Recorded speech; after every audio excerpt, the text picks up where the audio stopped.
From the moment I got into the house, I knew everything would never be the same again. Hi, my name is Thomas DK. I am a young executive at a firm, and all I need is to be a partner. After I graduated from university, I became an applicant, just like everyone else. Before we continue with the story, do not forget to click on the notification button in order to get notified at every new video posted. May God bless you. Of course, I had graduated amongst the top students in my class. It was expected that companies would seize me on the spot. My parents were all proud and happy for me. I had already prepared answers for all possible questions I would be asked. Thomas DK, are you excited? Seeing you are graduating amongst the top in your class, a journalist reporter asked. I flashed her my killer smile, reading her name tag on her t-shirt. Well, you know what they say, Debbie. You snooze, you lose. Excited? Of course I am. But more importantly, I am looking forward to the job offers that are about to hit my inbox. With that, I left her to go attend to my guests and take pictures with my classmates. It was a bright and beautiful morning. The day couldn't get any better. I sat in front of the television, swapping through channels. Nothing seemed to interest me, and I couldn't go out relax. I didn't have money. It's been a long year since my graduation, and still there was no job offer out there for me. First, companies didn't come for me. How disappointing. I had thought of the next option, travel out of the country. Dad had been in agreement with it, but I can't forget the day he walked into the house 6 months ago with the saddest news ever. Darling, you're home early. Mom had wondered. I was in my room, but I could hear the conversation. Not that I was eavesdropping, though. I lost my job. What? I sat up straight on the bed, shocked. I got an offer for promotion, but it was clouded with evil conditions. Baby, I couldn't take it, he continued. Mom, being a good wife as she was, began to comfort him with words of affirmation. I stopped following the conversation. I put my earpiece on my ears to block out the rest of the talk. What condition would be so evil that you wouldn't fulfill it to move forward in life? It was at that point that I lost every single bit of respect that I had for my dad. It was clear then that he didn't want our betterment. I decided I would not confront Dad about it. Besides, with my rich certificate, I would get the job of my dreams and move out of this place. But obviously, that was not the case now. It's going to a year now and no one has called me for a job interview. After Dad lost his job, my dreams of traveling abroad crashed. Companies did not call me, so I humbled myself to apply. I was still awaiting calls. I was seated in front of the television and swapping through channels when my parents walked in. The house was a mess. Biscuit papers were on the floor. I was still in my pajama shorts and socks. A dirty plate on the floor and half-full bottle of water thrown on the floor. My t-shirt was on the TV. I was oblivious to reality. It was that slap on the back of my head that brought me back to reality. Young man, what on earth do you think you're doing? What is this? Why does the house look like a pigsty? He asked. Dad, is that why you hit me on my head? Don't you know the health hazards that could happen to me because of that? This time it was Mom who almost broke my face with a solid slap. You will not talk to your father like that. That is not the boy I raised you to be, she said. My eyes were already welling up with tears. What boy? What boy, Mom? Look at me. Do you think I like the way I am? I am a graduate for God's sake, but I don't have a job. I wouldn't be like this if someone had accepted some stupid condition and taken up the offer to be promoted. Dad did not let me finish his sentence. He came at me with a full force. I thought he would kill me. Thank God Mom was there to separate us. But I was not sorry about what I said. I cannot live with such an ungrateful heart in my house. Until you come to your senses and abide to my rules, you stop being my son and leave this house till further notice. That verdict pierced my heart. Mom started begging him, but he would not listen. He walked into the room, leaving Mom and I in the parlor. Mom turned to me, pleading that I go ask for forgiveness. I refused. There's nowhere on this earth that I will beg that proud man. I went up to my room and packed my things. I had some money in my savings, enough to cover my stay in a hotel for a week. From the moment I closed the door of the house, I knew everything would never be the same again. The clock had started ticking for me until I got a job. Else I would run out of funds and sleep in the streets. I got a hotel room and paid for a week. I settled, unpacked and got to work. The Wi-Fi connection in the room was not at its best, but I had to make do with what was available. I filled in the new applications online and hoped to God that they would come through for me. This went on for 5 days. Same mundane routine of fulfilling out forms and not getting any replies. It was the eve of my last day at AME Hotel. I filled out more job application forms and submitted. Right now, all I needed was a miracle.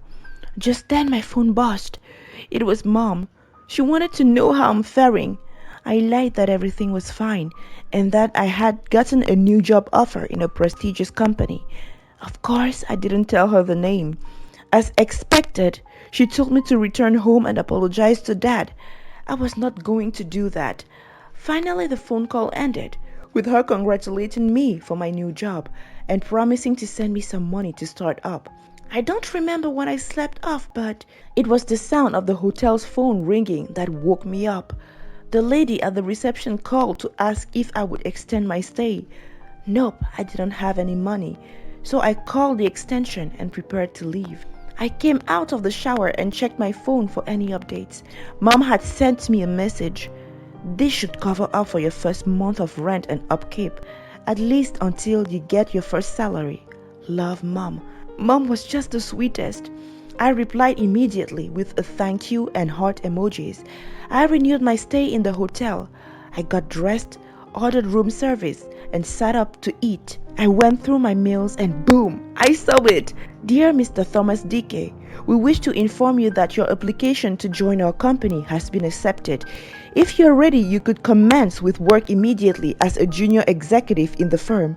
Do respond immediately if you see this with your confirmation. I did not bother to read the opening heading or closing address. I had gone straight to the body of the message. Oh my God, I had a job. I ordered champagne up and did 1 month celebration. Later that day, I returned home and packed the rest of my things and left. Neither Mom or Dad was home. I used my key. Starting to work officially was the best day of my life. My independence was truly sure. I was finally living my dream. I promised myself I'd work my ass and get up as high up the ladder of success as possibly I could. I would not make that mistake. It's been 3 years since I started working as a junior executive. I was waiting to be made a partner. There is a board meeting today and all potential junior executives would be interviewed.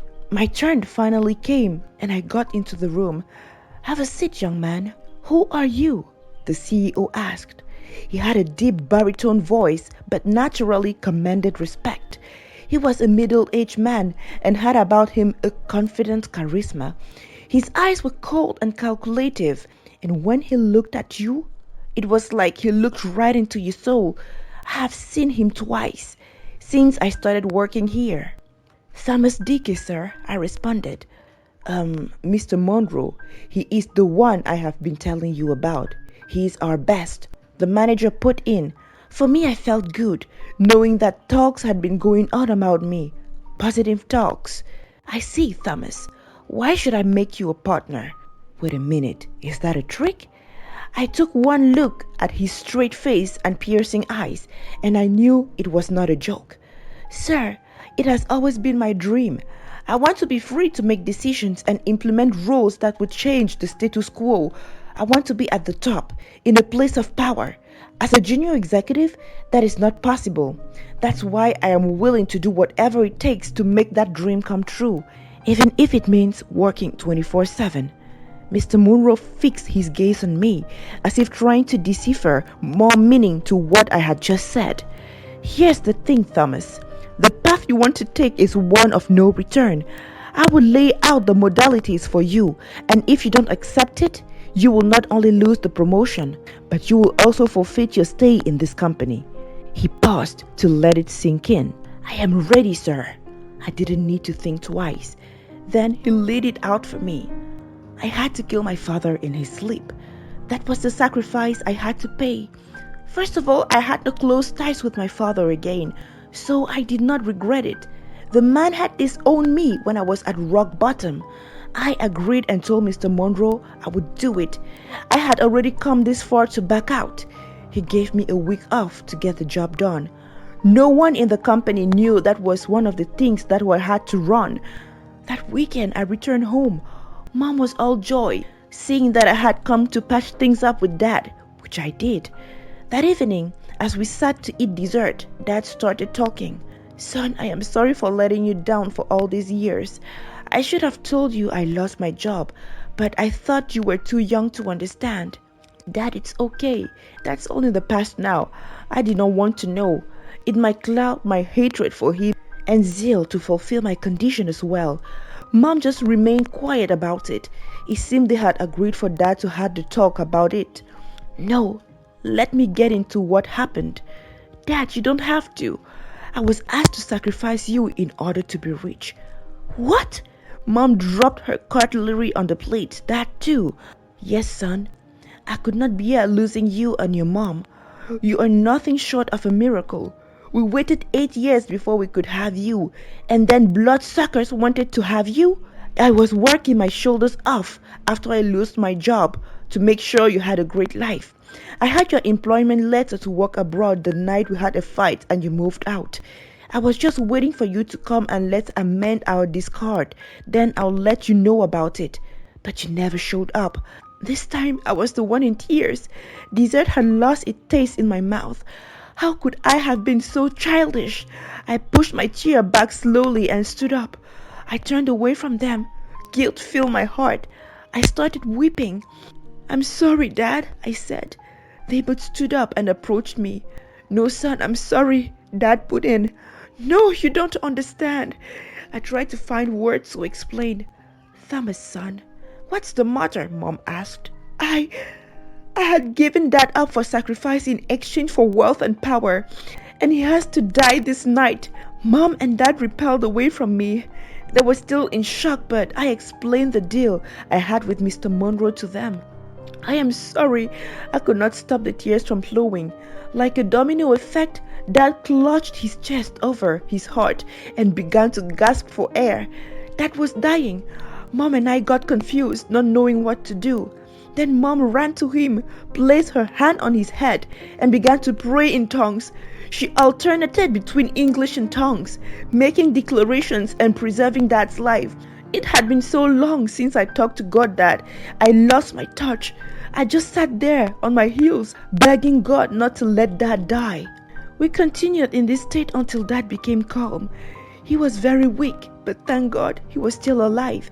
Relief washed over our faces, and I began to thank God for Dad's life when I passed out in a cold floor.